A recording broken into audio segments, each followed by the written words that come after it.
Topik kita kali ini adalah tentang konsep recovery and supportive environment dalam konteks keperawatan jiwa.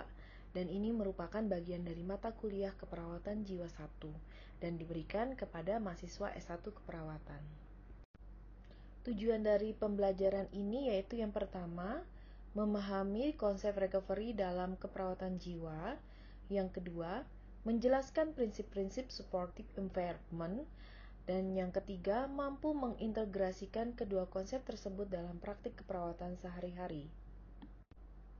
Konsep recovery. Recovery ini dijelaskan sebagai proses personal yang unik bagi tiap individu dengan gangguan jiwa.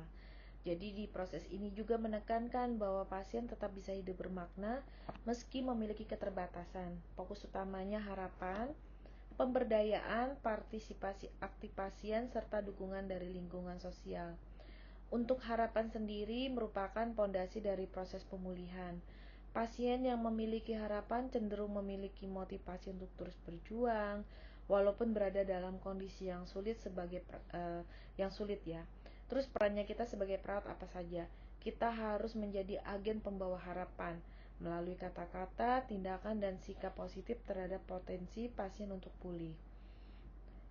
Saya bertanya dengan kalian, apa yang bisa kalian katakan kepada pasien ketika merasa putus asa? Ya, mungkin kalian bisa jawabnya seperti ini. Saya percaya kamu bisa melewati ini, kami di sini untuk mendukungmu, ya. Jadi bisa itu yang kalian jawab ya. Kemudian pemberdayaan atau empowerment. Jadi pemberdayaan ini membantu pasien menyadari kekuatan dan kemampuan yang masih mereka miliki. Meskipun sedang mengalami gangguan jiwa, jadi si pasien itu tetap merasa mampu mengambil kendali atas hidupnya sendiri, termasuk dalam pengambilan keputusan tentang perawatannya ya. Contohnya ketika pasien mau mengambil keputusan, kita bisa memberikan pilihan. Kamu mau ikut aktivitas seni atau olahraga, ya. Kemudian keterlibatan aktif pasien. Pasien bukan hanya sebagai penerima layanan, tetapi juga partisipasi aktif dalam proses penyembuhan mereka. Keterlibatan ini mencakup menyuarakan pendapat, ikut membuat rencana perawatan, serta menjalankan aktivitas harian yang mendukung kesehatan mentalnya. Oke. Kemudian dukungan sosial dan lingkungan. Proses pemulihan tidak bisa berjalan sendiri ya. Pasien membutuhkan sistem pendukung yang kuat, baik dari keluarga, teman, komunitas, maupun dari lingkungan fisik tempat dia dirawat. Lingkungan yang aman, nyaman, dan penuh penerimaan bisa mempercepat proses penyembuhan ya. Oke, jadi dari 4 fokus itu prinsipnya adalah bukan hanya konsep, tapi kita harus wujudkan sebagai perawat jiwa. Recovery bukan hanya tentang menyembuhkan, tetapi tentang membangun kembali hidup yang bermakna bagi pasien. Seorang perawat jiwa sedang merawat seorang pasien berusia 40 tahun yang telah didiagnosa dengan skizofrenia paranoid selama 10 tahun. Saat ini, kondisi psikotiknya sudah stabil dengan pengobatan yang teratur. Dalam sesi interaksi terapeutik, pasien menyampaikan bahwa ia ingin kembali bekerja sebagai mekanik seperti dulu, namun merasa tidak percaya diri dan takut tidak mampu menghadapi tekanan kerja. Sebagai perawat jiwa yang menerapkan pendekatan recovery, apa tindakan keperawatan yang paling tepat dilakukan? A. Menyarankan pasien untuk tidak bekerja dulu agar fokus pada stabilitas emosional. B. Memberikan edukasi tentang gejala kekambuhan agar pasien lebih waspada. C. Mendorong pasien untuk mengeksplorasi langkah-langkah kecil menuju tujuannya dan memberikan dukungan yang realistis. D. Mengingatkan pasien bahwa stres di tempat kerja bisa memicu kekambuhan. Prinsip-prinsip recovery. Pentingnya pendekatan yang berpusat pada individu, berbasis kekuatan pasien, dan menekankan hak serta peran aktif pasien dalam pengambilan keputusan. Keterlibatan keluarga dan komunitas juga menjadi bagian penting dari proses pemulihan. Yang pertama, pendekatan yang berpusat pada individu. Pendekatan ini menempatkan pasien sebagai pusat dari semua keputusan dan intervensi keperawatan. Artinya, kita melihat pasien bukan hanya dari penyakitnya, tetapi sebagai pribadi yang unik dengan pengalaman hidup, nilai, harapan, dan tujuan. Contohnya, ketika ada dua pasien dengan diagnosa skizofrenia bisa punya kebutuhan, minat, dan tujuan hidup yang sangat berbeda. Jadi, sebagai perawat, kita harus memahami siapa pasien secara menyeluruh, bukan hanya dari gejalanya. Ya. Kemudian yang kedua, berbasis kekuatan pasien. Kita jangan hanya melihat kelemahan atau keterbatasan.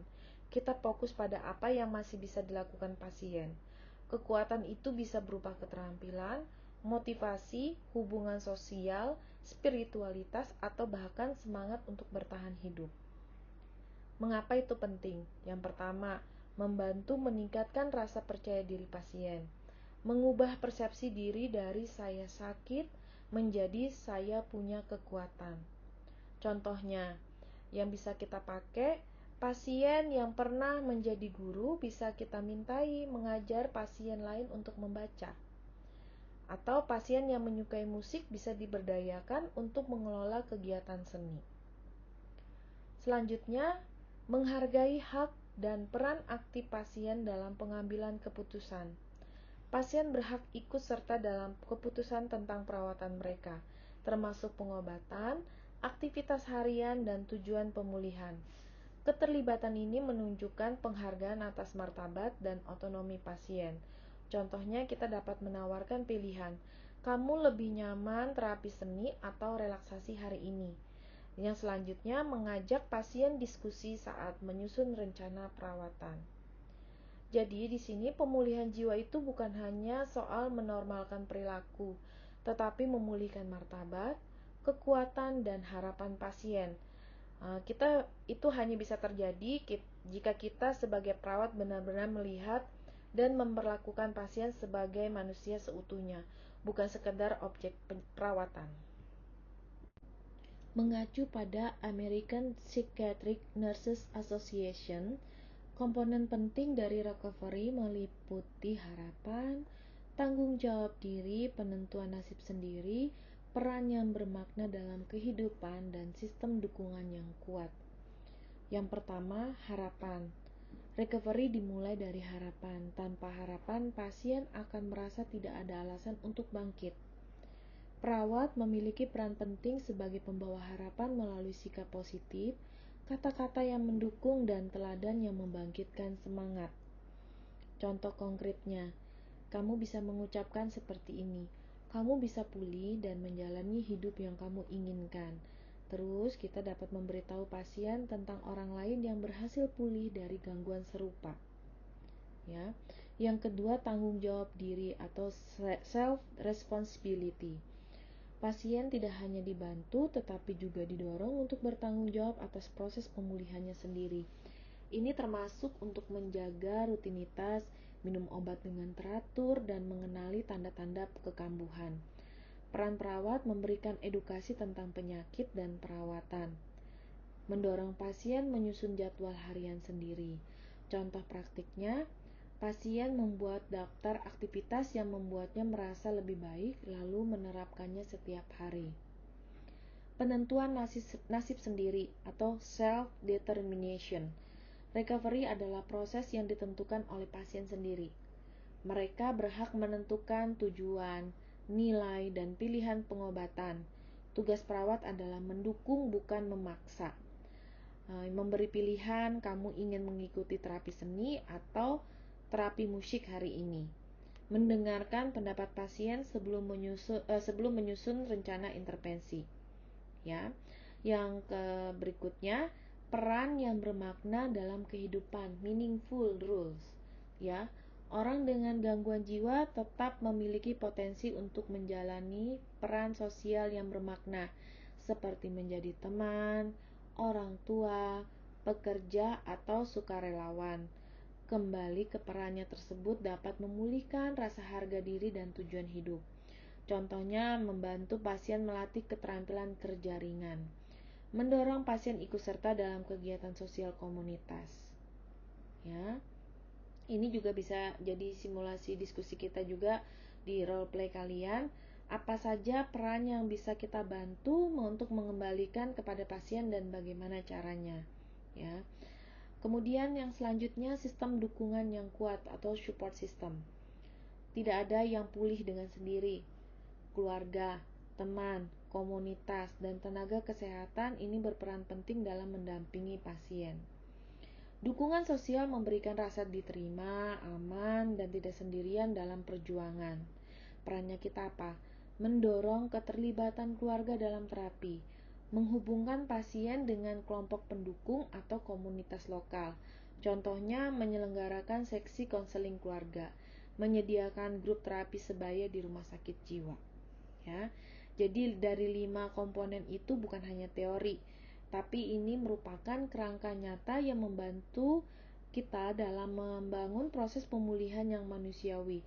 Tugas kita sebagai perawat adalah menjadi jembatan antara pasien dan kehidupan yang bermakna. Kuis 2. Berikut ini adalah contoh penerapan prinsip self-determination dalam praktik keperawatan jiwa. A. Memberikan pilihan aktivitas kepada pasien. B. Memaksa pasien mengikuti terapi kelompok. C. Membatasi komunikasi pasien dengan keluarganya. D. Memberi hukuman jika pasien menolak minum obat. Konsep supportive environment. Lingkungan yang suportif adalah lingkungan terapeutik yang dirancang untuk memenuhi kebutuhan pasien secara menyeluruh, bukan hanya fisik, tetapi juga emosional, sosial, dan spiritual, menurut Feedback 2020.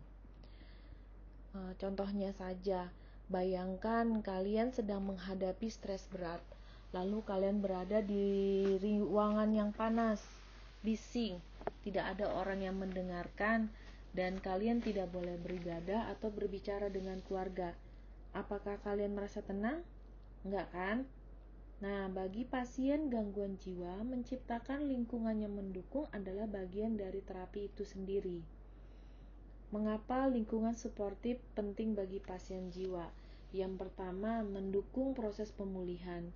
Lingkungan yang baik mempercepat proses recovery karena pasien merasa aman, diterima, dan dihargai. Lingkungan adalah obat tanpa resep.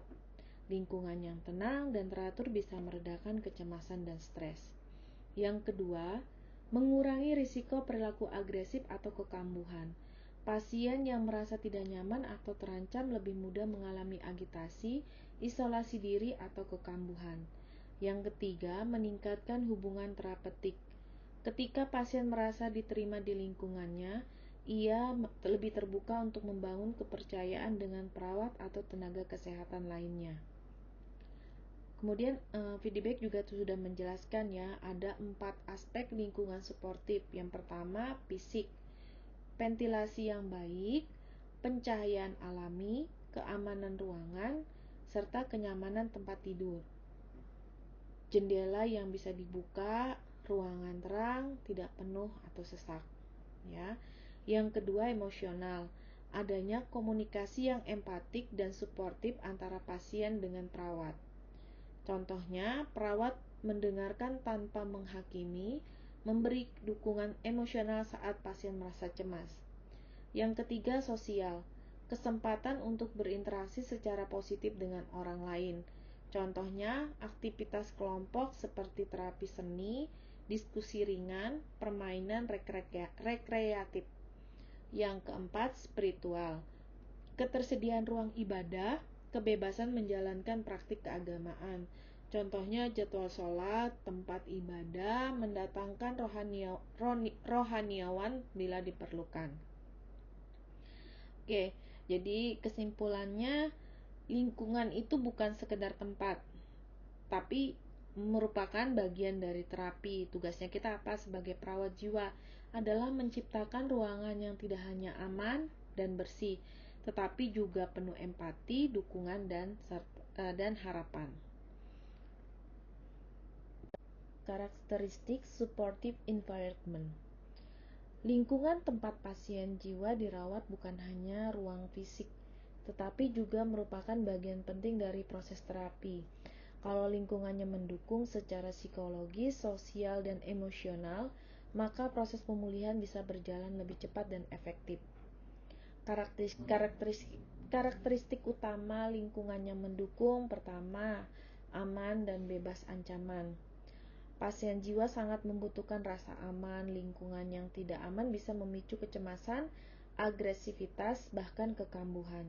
Contohnya, tidak ada benda tajam atau berbahaya di ruangan. Adanya sistem pengawasan dan perawat terlatih menghadapi krisis. Prosedur evakuasi yang jelas. Yang kedua, menghargai privasi pasien. Meski pasien sedang dirawat, mereka tetap manusia yang punya hak untuk dihormati, termasuk dalam urusan pribadi ya. Pertama, mengetuk pintu sebelum masuk kamar pasien, menutup tirai saat pemeriksaan fisik, tidak membicarakan kondisi pasien di depan pasien yang lain. Ini hanya untuk diskusi aja ya, apa dampaknya jika privasi pasien diabaikan. Kemudian selanjutnya, kebebasan yang terkontrol. Pasien perlu diberi ruang untuk mengambil keputusan, namun tetap dalam batas aman. Ini mendorong rasa percaya diri dan kemandirian. Contohnya, memberi pilihan aktivitas. Ya, sama ya. Kamu mau ikut terapi seni atau musik hari ini?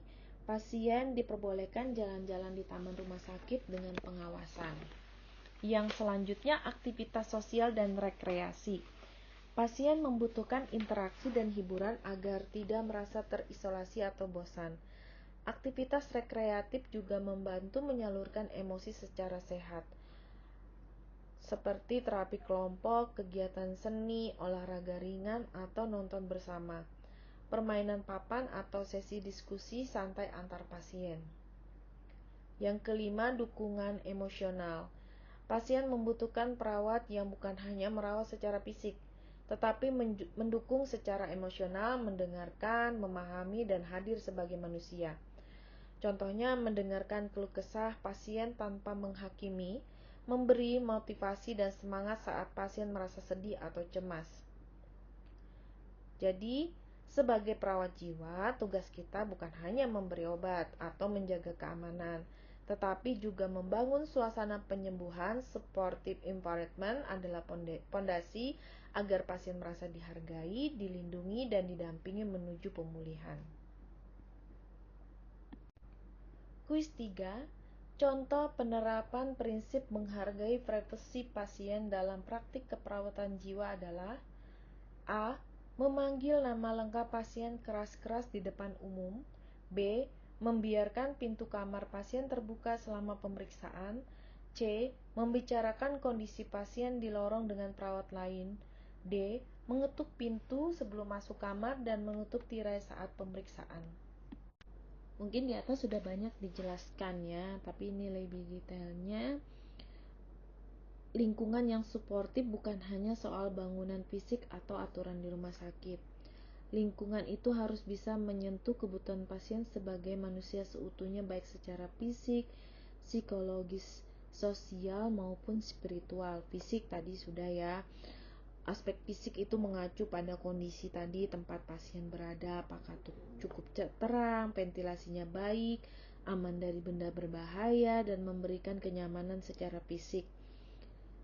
Tadi ruangannya harus pencahayaannya terang, tempat tidurnya nyaman dan bersih, tidak ada benda tajam, kabel terbuka, atau struktur bangunan yang membahayakan. Kalau misalnya pasiennya cemas ya, pasti kalau tinggalnya di ruangan yang pengap dan gelap, bukannya dia tambah baik, malahan kecemasannya bisa tambah parah ya. Kemudian secara psikologis, lingkungan psikologis ini secara suasana emosional yang dirasakan pasien. Bentuknya itu dari bagaimana perawat dan staf berinteraksi dengan cara apakah dia empati, mendukung, atau sebaliknya menyalahkan dan mengabaikan. Contohnya, perawat mendengarkan keluhan pasien tanpa menghakimi, menghindari nada bicara keras, sindiran, atau tatapan mengintimidasi, memberikan pujian positif atas usaha pasien sekecil apapun. Misalnya kita bisa diskusikan ya, bagaimana perasaan pasien jika setiap hari diperlakukan seperti orang dengan gangguan jiwa, alih-alih manusia yang sakit. Kemudian secara sosial, lingkungan sosial mendukung interaksi positif antara pasien, sesama pasien, dan tenaga kesehatan. Hubungan yang baik bisa menurunkan rasa terisolasi dan memperkuat motivasi pasien untuk sembuh. Aktivitas kelompok seperti terapi seni, olahraga ringan, atau diskusi santai. Suasana ruang perawatan yang terbuka dan mendorong komunikasi sehat. Fasilitas untuk makan bersama, belajar bersama, atau melakukan hobi. Yang terakhir, spiritual. Aspek spiritual ada kebutuhan pasien untuk menjalankan keyakinan atau mencari makna hidup selama proses pemulihan. Ini termasuk kebebasan beribadah dan dukungan terhadap nilai-nilai spiritual yang dianut pasien. Kita harus menyediakan tempat ibadah yang tenang dan bersih, mengatur waktu ibadah pasien tanpa mengganggu rutinitas rumah sakit, mengundang rohaniawan jika pasien menginginkan. Kalau menurut kalian, apa dampaknya jika pasien tidak diberikan ruangan untuk menjalankan ibadah atau keyakinannya, itu bagaimana? Ya. Oke, jadi secara menyeluruh mampu menyentuh dan memelihara seluruh aspek kemanusiaan pasien. Tugas kita sebagai perawat adalah menciptakan keamanan dan menjaga keseimbangan ini setiap hari. Peran perawat dalam proses pemulihan pasien gangguan jiwa, perawat bukan hanya memberi obat atau penjaga ruang rawat. Perawat adalah fasilitator utama pemulihan, penyambung harapan, pendamping emosional, dan pencipta lingkungan yang menyembuhkan. Peran utamanya apa saja? Yang pertama, membangun hubungan terapeutik.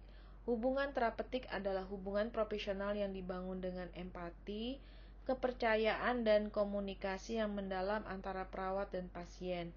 Ini adalah dasar agar pasien merasa aman, didengarkan, dan dihargai.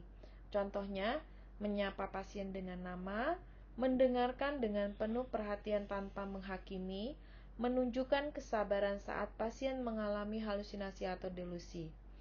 Yang kedua, memberikan edukasi tentang recovery. Pasien dan keluarga seringkali belum memahami apa itu recovery. Tugas perawat adalah memberi pemahaman bahwa pemulihan adalah mungkin, meskipun tidak selalu berarti sembuh total. Edukasi ini meningkatkan keterlibatan pasien dan harapan keluarga. Contoh, menjelaskan tahapan pemulihan, memberi informasi tentang gejala, pengobatan, dan cara mengelola stres. Yang ketiga, menumbuhkan harapan. Harapan adalah bahan bakar dari pemulihan tersebut. Perawat harus menjadi sumber optimisme, terutama ketika pasien merasa tidak berdaya atau terpuruk. Contohnya yang dalam praktik bisa kita berikan pujian atas kemajuan kecil.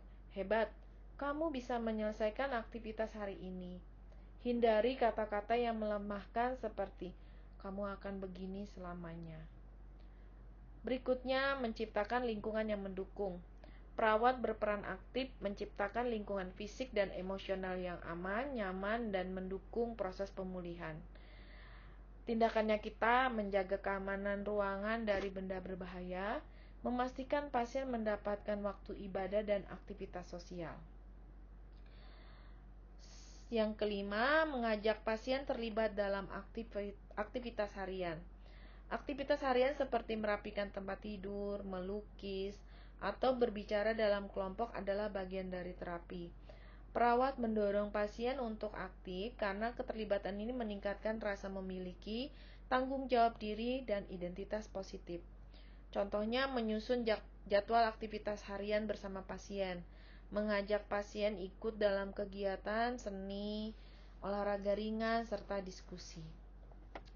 Jadi, perawat jiwa itu bukan hanya melaksanakan prosedur, tetapi juga menciptakan ruang pemulihan lewat hubungan yang tulus, edukasi yang mencerahkan, dan lingkungan yang manusiawi. Kita membantu pasien menemukan kembali jati dirinya. Kuis 4. Peran utama perawat dalam proses recovery pasien gangguan jiwa adalah A. Menjaga pasien agar tidak keluar dari ruangan. B. menentukan rencana hidup pasien secara penuh. C. Menjadi fasilitator pemulihan melalui dukungan holistik. D. Memberikan obat sesuai resep tanpa komunikasi lanjutan. Kuis 5. Salah satu bentuk peran perawat dalam menumbuhkan harapan pada pasien jiwa adalah A. Mengingatkan bahwa penyakitnya tidak bisa disembuhkan. B. Menegaskan bahwa pasien akan selalu tergantung pada orang lain. C. Memberikan contoh keberhasilan pemulihan dari pasien lain. D. Membatasi aktivitas pasien agar tidak lelah. Recovery dan supportive environment bukan dua konsep yang terpisah ya. Jadi mereka itu merupakan lingkungan yang suportif, adalah pondasi penting yang memungkinkan proses recovery berjalan secara optimal. Bagaimana nih keduanya saling mendukung? Yang pertama, lingkungan yang aman meningkatkan rasa percaya dan kendali. Pasien hanya bisa pulih jika mereka merasa aman secara fisik dan emosional. Lingkungan yang bebas ancaman membuat pasien lebih tenang, lebih terbuka terhadap interaksi, dan siap ikut dalam terapi. Contohnya, pasien yang takut berinteraksi karena pernah mengalami kekerasan akan lebih nyaman jika lingkungan tenang, terkontrol, dan didampingi perawat yang empatik. Lingkungan positif menumbuhkan harapan. Suasana yang positif, penuh penerimaan, dan tidak menghakimi membantu pasien kembali percaya bahwa mereka bisa sembuh dan menjalani hidup yang lebih baik lagi. Contoh, ruang rawat yang bersih, terang, penuh kegiatan bermakna, dan staf yang ramah akan meningkatkan semangat pasien. Dukungan sosial dalam lingkungan memperkuat keterlibatan pasien. Aktivitas kelompok, interaksi sosial, dan hubungan baik dengan staf memperkuat motivasi pasien untuk berpartisipasi aktif dalam proses pemulihan. Contohnya ketika pasien yang awalnya menarik diri menjadi lebih aktif setelah mengikuti terapi seni bersama teman seunit. Selanjutnya, lingkungan yang menghargai hak dan spiritual memperkuat identitas pasien. Memberi ruang bagi pasien untuk menjalankan keyakinan, menentukan pilihan, dan mempertahankan privasi membuat mereka merasa dihargai sebagai manusia, bukan sekedar orang sakit. Contohnya, pasien diberi kebebasan beribadah dan dilibatkan dalam memilih aktivitas hariannya. Peran perawat itu menjadi penghubung antara lingkungan dan proses pemulihan. Tugasnya kita menciptakan suasana yang mendukung sambil mendorong pasien mengambil peran aktif dalam perjalanan recovery-nya. Langkah konkretnya, menciptakan lingkungan yang tenang dan penuh kegiatan, memberi edukasi, mendampingi, dan mendengarkan pasien, melibatkan pasien dalam rencana perawatan, menjalin hubungan positif antara pasien, keluarga, dan tim perawatan. Recovery tidak akan berhasil ya jika lingkungan tidak mendukung. Begitu juga lingkungan tidak akan bermakna jika tidak digunakan untuk memperkuat proses pemulihan. Keduanya harus berjalan beriringan dan didorong oleh peran aktif perawat. Setelah kita memahami tentang recovery dan supportive environment, sekarang kita mau melihat bagaimana kedua konsep itu diterapkan dalam praktik keperawatan jiwa. Contoh, laki-laki 28 tahun gangguan bipolar dalam fase stabilisasi pasca episode manik.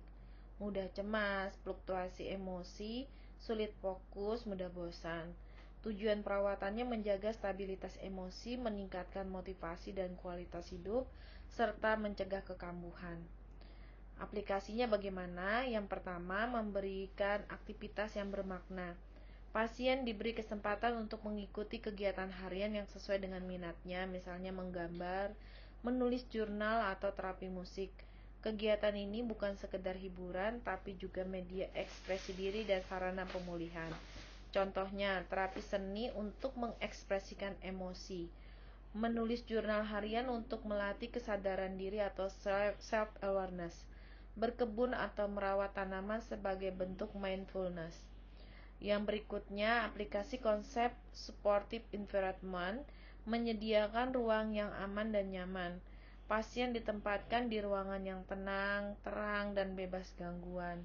Ada ruang relaksasi dengan musik lembut, bantal empuk, dan aromaterapi. Suasana ini membantu menurunkan kecemasan dan meningkatkan kenyamanan emosional. Contohnya ruang relaksasi, area tanpa stimulus berlebihan, tidak bising, pencahayaan hangat, ruang untuk ibadah dan refleksi diri. Tujuannya apa? Meningkatkan rasa kontrol pasien terhadap diri sendiri, mencegah perasaan bosan atau frustasi yang bisa memicu kekambuhan, memberikan makna dan tujuan dalam keseharian pasien, membantu pasien membangun kembali identitas positif dan harga diri. Ya, jadi pemulihan tidak hanya terjadi karena obat, tapi juga karena lingkungan yang mendukung dan aktivitas yang bermakna. Jadi kita penting ya perannya. Kesimpulan, jadi recovery adalah perjalanan menuju hidup yang lebih bermakna. Supportive environment adalah kunci pendukung utama proses tersebut. Perawat berperan sebagai penggerak utama dalam menciptakan kondisi dan proses tersebut. Ya, selamat belajar. Berikut adalah daftar pustaka yang menjadi bahan bacaan kalian. Kuisnya dikerjakan dan kalian tinggal pilih. Tidak ada pertanyaan di room chatnya kuis, tapi langsung jawaban. Oke?